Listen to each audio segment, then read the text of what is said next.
3 araw makalipas ang aking kaarawan ay bumalik ako dito sa Quiapo Church para magpasalamat sa Panginoon.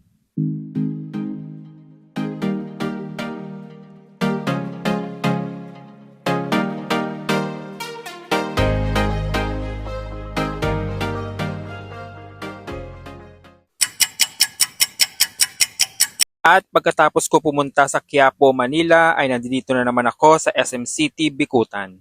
At dahil dinner time na nga, dito ako kumain sa Ted's La Paz Batchoy. At dahil ginutom sa biyahe papunta dito, ayan, naubos ko na yung aking batchoy.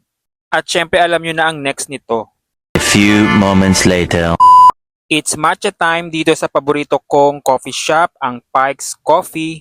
Binabalik-balikan ko talaga dito ang paborito kong matcha.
At yan ang naging ganap ko noong November 16, 2024. Maraming salamat sa panonood. See you!